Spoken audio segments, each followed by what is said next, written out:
Good morning बेटा। बेटा कल हमने हिंदी में अपठित गद्यांश किया था ना। और मुझे लगता है सबको ही अच्छे से समझ आया था अपठित गद्यांश। सबने क्लास में भी बहुत अच्छे से रिस्पॉन्ड किया था। आज हम एक प्रैक्टिस और लेंगे अपठित गद्यांश की, है ना। और अपठित गद्यांश में आपको कल भी बताया था, आज फिर से बता रही हूँ। सबसे इम्पोर्टेंट क्या होता है, the most important thing for doing अपठित गद्यांश और unseen passage और comprehension is reading of the lines. So गद्यांश को पढ़कर दिए गए प्रश्नों के उत्तर लिखो. First of all, we will read the lines very carefully. मेरे घर के आंगन में एक बहुत बड़ा आम का पेड़ है.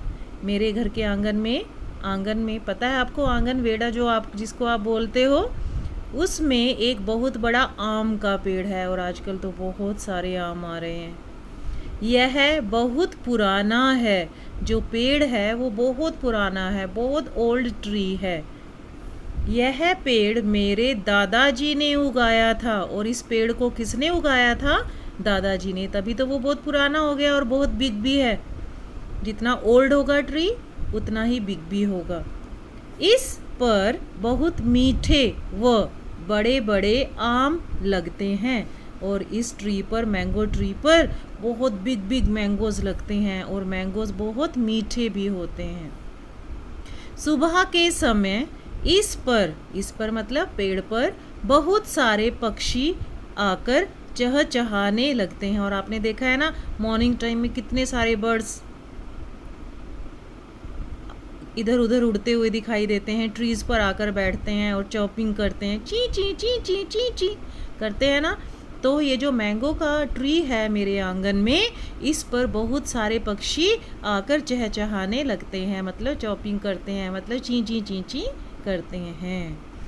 एक बार फिर से रीडिंग लेंगे। मेरे घर के आंगन में एक बहुत बड़ा आम का पेड़ है।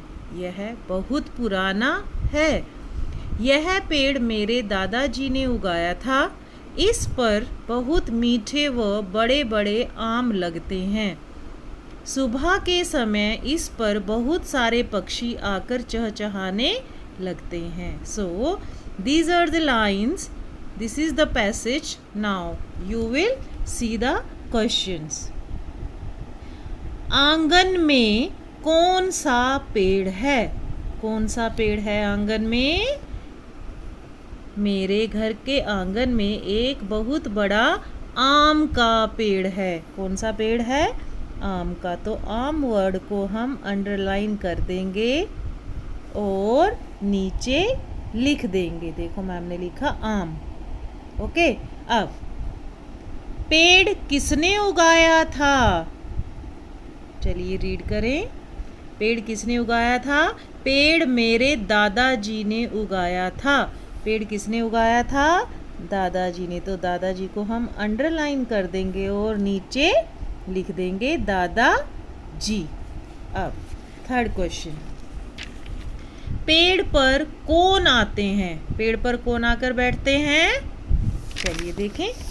पेड़ पर कौन आकर बैठते हैं? पेड़ पर पक्षी आकर बैठते हैं। तो हम यहाँ क्या लिख देंगे? पक्षी. अब यह पेड़ नया है या पुराना? पेड़ नया है या पुराना है?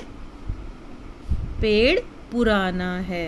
यहाँ पर हम पुराना वर्ड लिख देंगे. सो बेटा, this is the comprehension for today. आपको इसको रीड करना है और इसके जो क्वेश्चंस हैं उनके आंसर्स करने हैं। और इसी तरीके से आपको कॉम्प्रीहेंशन की प्रैक्टिस करनी है। 1 प्रैक्टिस, 2 प्रैक्टिस, 3 प्रैक्टिस, 4 प्रैक्टिस. जितनी ज़्यादा आप प्रैक्टिस करोगे उतनी आपकी परफेक्शन बढ़ेगी, उतनी ज़्यादा आप में परफेक्शन आएगी। फिर आपको इजी लगेगा। फिर आपको ऊपर से देखने की भी ज़रूरत नहीं पड़ेगी आंसर की। जब आप रीड कर लोगे केयरफुली तो आपको आंसर्स ऑटोमेटिकली अपने माइंड में अपने आप से आ जाएंगे। इसलिए मैम बोलती हैं रीडिंग विद अंडरस्टैंडिंग. हमारी रीडिंग कॉम्प्रीहेंसिव होनी चाहिए. ओके. Bye bye.